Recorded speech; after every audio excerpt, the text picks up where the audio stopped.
Assalamualaikum warahmatullahi wabarakatuh. Perkenalkan, nama saya Agus Maulidin. Pada video kali ini saya akan memberikan materi tentang dukungan sistem operasi. Baik, langsung saja kita lanjut ke dalam materinya. Yang pertama itu ada pengertian sistem operasi. Program yang mengatur sumber daya komputer, menyediakan layanan bagi pemrograman dan menjadwalkan eksekusi program lainnya. Pengertian lainnya dari sistem operasi: program yang mengontrol eksekusi program-program aplikasi dan berfungsi sebagai antarmuka antar pengguna komputer dan perangkat keras komputer. Untuk fungsinya itu sendiri yang ada dua, yaitu fungsi kenyamanan. Ini membuat sistem komputer akan lebih mudah digunakan. Selanjutnya ada fungsi efisiensi. Sistem operasi memungkinkan sumber daya sistem komputer dapat digunakan dengan cara lebih efisien. Selanjutnya ada layanan sistem operasi. Yang pertama adalah pembuatan program. Sistem operasi menyediakan fasilitas dan layanan untuk membantu pemrograman dalam pembuatan program. Layanan ini dikenal dengan istilah utilitas atau utility. Yang kedua ada eksekusi program. Sistem operasi menangani instruksi-instruksi seperti menyimpan ke memori utama, akses modul I/O, inisialisasi hardware. Intinya, dia itu menginterpretasikan instruksi pemrograman untuk dapat dimengerti oleh mesin. Selanjutnya ada akses ke perangkat I/O. Sistem operasi menjembatani, maksudnya dia akan menghubungkan pemrograman dalam pengaksesan perangkat I/O sehingga menjadi sederhana. Lalu ini sebenarnya adalah ketiga, maksud saya selanjutnya yaitu layanan sistem operasi 2. Tadi operasi 1. Untuk layanan sistem operasi 2 ini, yang pertama itu akses terkontrol ke file. Dalam hal ini, sistem operasi menyediakan mekanisme perlindungan dan pengontrolan pada pengaksesan ke sumber daya yang digunakan bersama seperti file. Yang kedua ada akses sistem. Sistem operasi mengontrol akses sistem secara keseluruhan ke sumber daya sistem. Selanjutnya ada lapisan dan tampilan sistem komputer. Nah, di sini end user itu hanya bisa mengakses application programs. Yang kedua itu ada programmer. Dia bisa mengakses utility dan operating system. Selanjutnya ada operating system designer, itu bagiannya komputer hardware. Nah, ini adalah sistem operasi manajer sumber daya.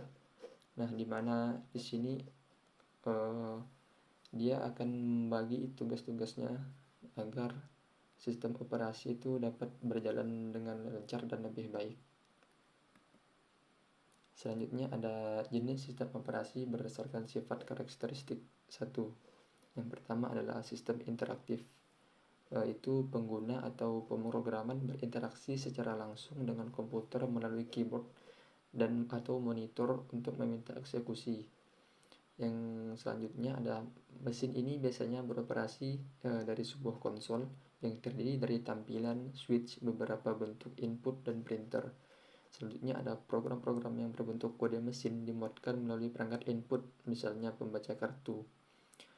Bila sebuah error menghentikan program, maka kondisi error ditandai dengan lampu yang menyala. Selanjutnya yang terakhir ada sistem ini memiliki dua kelemahan utama, yaitu masalah penjadwalan operasi dan waktu setup yang lama. Selanjutnya ada jenis sistem operasi berdasarkan sifat karakteristik yang kedua, yaitu sistem batch. Sistem ini kebalikan dari sistem interaktif, di mana program pengguna ditampung bersama-sama dengan program lainnya, kemudian diserahkan kepada operator komputer. Selanjutnya ada setelah program diselesaikan, hasilnya dicetak. Sistem ini sudah jarang digunakan, terutama untuk batch murni. Yang terakhir, untuk sistem batch yang sederhana biasanya tidak efisien pada penggunaan prosesor karena terdapat banyak waktu yang ditunggu oleh prosesor. Hal ini terjadi karena perangkat I/O-nya atau input atau output itu yang lambat. Untuk sistem batch yang canggih, kondisi menunggu tersebut digunakan untuk mengerjakan program lainnya. Ini sambilan satu yang bekerja, prosesor yang lain juga ikut bekerja gitu agar mengefisienkan waktu. Nah, ini ada jenis sistem batch berdasarkan jumlah eksekusi program. Yang pertama itu ada single programming, yang dimana di sini single programming ini hanya menjalankan satu program saja.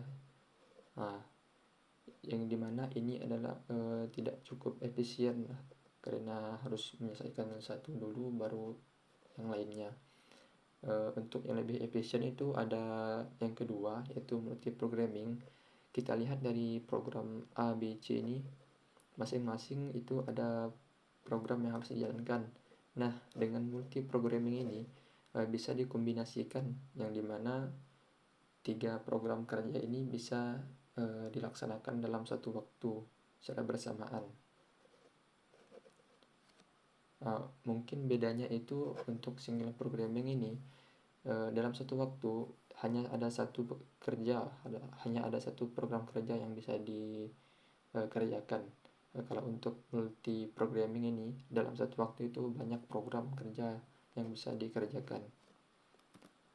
Untuk selanjutnya ada penjadwalan jangka panjang. Ini menentukan program yang diloloskan kepada sistem untuk diproses, lalu mengontrol derajat multiprogramming, mampu membatasi derajat multiprogramming untuk memberi layanan maksimal bagi sekumpulan proses. Lalu ada melakukan eksekusi relatif tidak sering dan membuat keputusan secara garis besar tentang diambil atau tidaknya suatu proses. Nah, untuk yang materi terakhir ada penjadwalan jangka pendek. Ini sering disebut dispatcher, seringkali mengeksekusi dan membuat keputusan yang lebih detail tentang job yang akan dieksekusi. Kita lihat dari gambar ini, di mana ada new, ini ada istilahnya ada program. Nah, nanti program ini akan sebelum di running, apakah program ini sudah ready atau sudah siap atau belum ya. Setelah nanti programnya sudah ready, program baru bisa di running atau bisa dijalankan. Nah, setelah dijalankan itu ada 3 kemungkinan di bagian running ini. Yang pertama itu release, artinya dia berhasil, dia akan keluar dari siklus ini. Itu untuk yang pertama, yang berhasil itu release. Yang kedua itu ada timeout, yang dimana program ini gagal, istilahnya gagal total lah untuk dijalankan, dan dikembalikan lagi ke bagian ready ini untuk disiapkan lagi lah supaya nanti bisa di running. Itu yang kedua. Terus kemungkinan yang ketiga atau yang terakhir itu program akan ditunda, untuk dijalankan itu ditunda terlebih dahulu karena ada suatu hal tertentu di bagian runningnya, nanti akan disimpan di blok ini. Nah, nanti akan dikirim lagi ke bagian apakah data ini sudah siap atau belum. Nah, nanti kalau sudah siap baru akan dijalankan ulang. Nah, setelah semuanya berhasil, dia akan keluar dari siklus ini dan melanjutkan programnya. Mungkin sekian penjelasan dari dan dukungan sistem operasi komputer dari saya, semoga bermanfaat. Wassalamualaikum warahmatullahi wabarakatuh.